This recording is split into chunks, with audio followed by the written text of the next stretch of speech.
ചൂരൽമല ദുരന്തബാധിതർക്കായി നിർമ്മിക്കുന്ന വയനാട് ടൗൺഷിപ്പിന്റെ ആദ്യഘട്ട ഉദ്ഘാടനം മാർച്ച് 1 നീട്ടിവെച്ചതോടെ നിർമ്മാണ പ്രവർത്തനങ്ങൾ വേഗത്തിലാക്കി അധികൃതർ. മാർച്ച് 1 178 വീടുകളുടെയും പണി പൂർത്തിയാക്കാനാണ് തൊഴിലാളികളുടെ രാപ്പകൽ അധ്വാനം.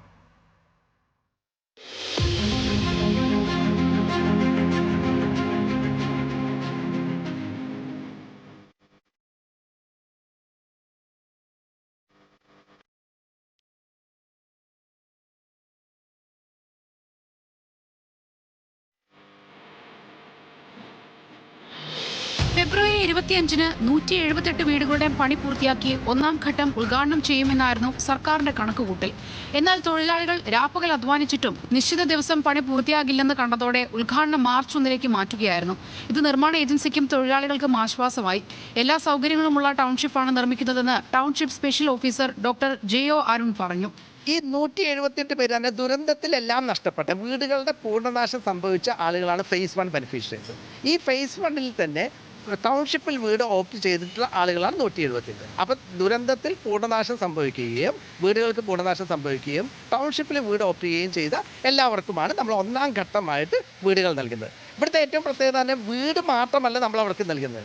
നമ്മളൊരു നഷ്ടപ്പെട്ട ഗ്രാമം ഒരിക്കലും നമുക്ക് തിരിച്ചു കൊടുക്കാൻ പറ്റില്ല അതേ രീതിയിൽ.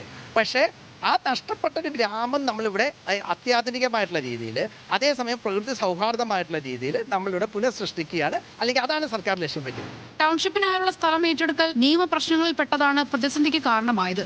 തുടർന്ന് നിയമ തടസ്സങ്ങളെല്ലാം മാറ്റി കഴിഞ്ഞ വർഷം പാതി പിന്നിട്ട ശേഷമാണ് നിർമ്മാണം തുടങ്ങിയത്. ദുരന്തം ജൂലൈ 30-നുണ്ടായി.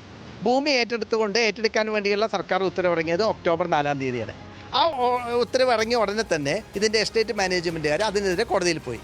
കോടതിയുടെ സ്റ്റേ ഉത്തരവുണ്ടായിരുന്നു. അത് കഴിഞ്ഞ് 27 ഡിസംബറിലാണ് 2024 ഡിസംബറിലാണ് സിംഗിൾ ബെഞ്ച് സർക്കാർ നടപടി അംഗീകരിച്ചുകൊണ്ടുള്ള ഉത്തരവ് വന്നത്. അതിനുശേഷം അവർ അഗെയിൻ ഡിവിഷൻ ബെഞ്ചിൽ പോയി.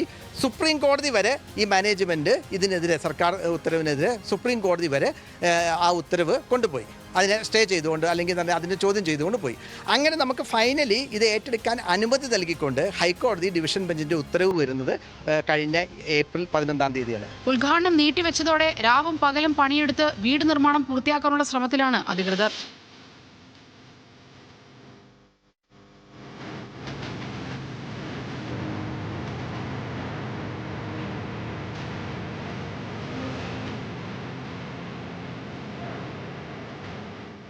വീട് പണി കാണാൻ എത്തിയവരും മികച്ച അഭിപ്രായമാണ് പങ്കുവയ്ക്കുന്നത്. നല്ല വീടല്ലേ, അത്യാവശ്യം നല്ല സൗകര്യങ്ങളൊക്കെ ഉണ്ട്.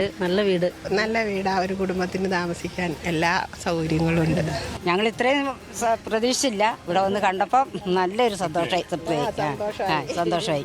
എന്നാൽ വീട് പണി കഴിഞ്ഞാലും ടൗൺഷിപ്പിൽ താമസിക്കണമെങ്കിൽ ഇനിയും കാത്തിരിക്കേണ്ടി വരും. മാലിന്യ സംസ്കരണ പ്ലാന്റിന്റെ നിർമ്മാണം കൂടി പൂർത്തിയാക്കണം. പ്ലാന്റിന്റെ നിർമ്മാണം ഉടൻ പൂർത്തിയാക്കാനുള്ള ശ്രമവും ആരംഭിച്ചിട്ടുണ്ട്. ന്യൂസ് മലയാളം, കോഴിക്കോട്.